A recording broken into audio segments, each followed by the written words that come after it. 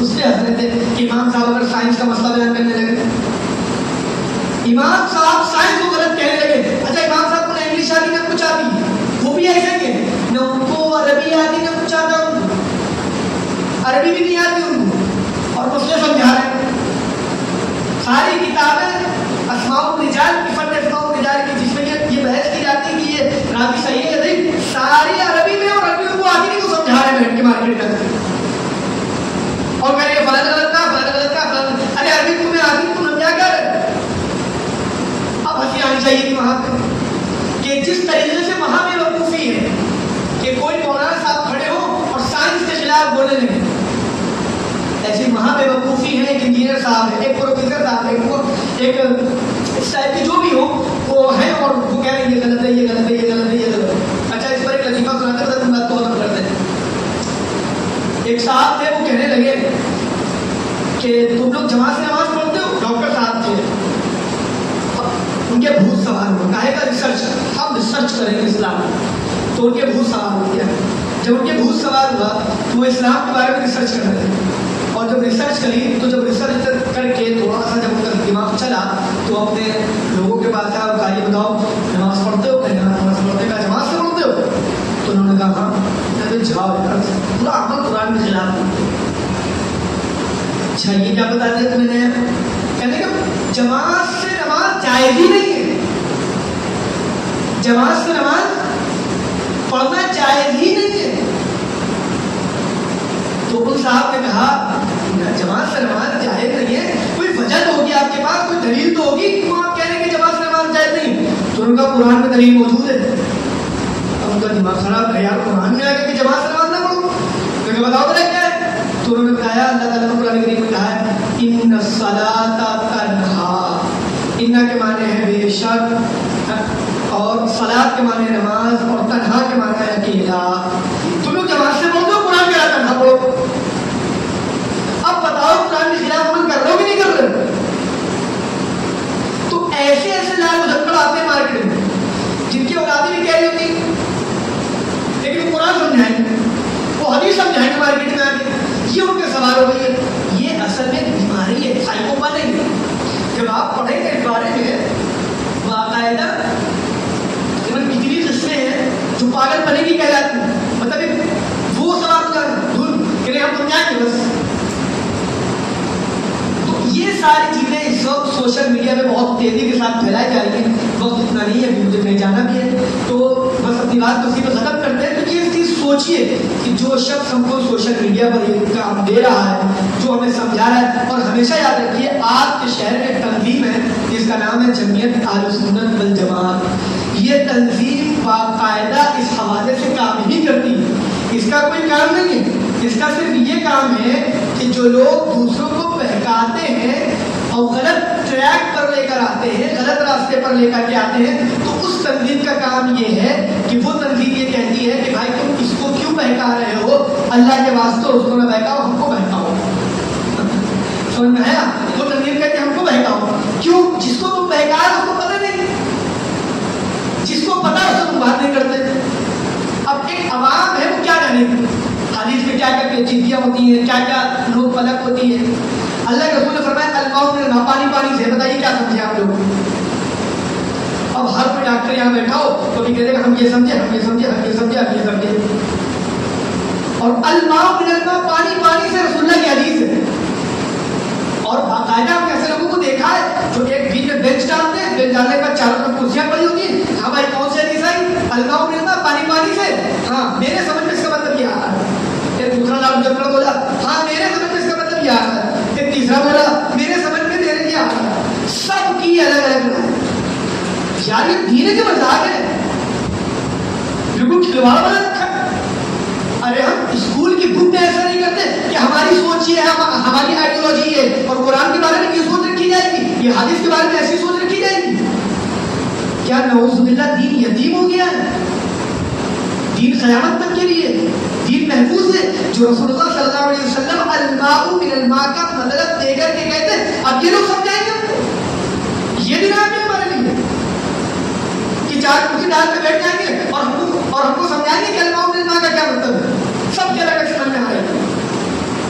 تو اس طریقے سے یہ بہت تیزی سے یہ سب چیزیں باقاعدہ سوشل میڈیا دوارا یہ سب چیزیں پھیلائی جا رہی ہیں اور بہت تیزی سے لوگ مارکیٹ میں ورک کر رہے ہیں. اللہ تعالیٰ ہم سب کے ایمان کی حفاظت فرمائے. اور ایک خاص درخواست ہے آپ سے, کبھی بھی کوئی بھی بات ہو, ہمارے یہاں شہر میں نعمان بھائی ہیں, امام صاحب ہیں, حضرت ہیں ہمارے محمد صاحب ہیں, ان حضرات سے آپ لوگ رابطے میں رہیں. کبھی کوئی مسئلہ ہو اس طریقے کا, کوئی بھی رات جھٹکا آئے اور وہ حدیث کے بارے میں یا فقہ کے بارے میں یا کسی بھی چیز کے بارے میں وہ آ کر آپ کو پریشان کرنے کی یا وسوسہ ڈالنے کی کوشش کرے, آپ ان حضرات سے ملیے, انشاءاللہ اس کا ہم لوگ سب لوگ بیٹھ کر کے کوئی نہ کوئی حل نکالیں گے. اور ایسا حل نکلے گا پھر دوبارہ آپ کے پاس نہیں آئے گا سب کرنے گے انشاءاللہ. اللہ تعالیٰ جو کچھ کہا گیا ہم کو دل سے ماننے, اس پر عمل کرنے کی توفیق عطا فرمائے. وآخر دعوانا الحمدللہ رب العالمین. نعت و نظم, قرأت و تقریر اور مزید دینی دنیاوی اچھی ویڈیوز کے لیے ہمارے YouTube چینل نجیب خان جامعی کو سبسکرائب کریں.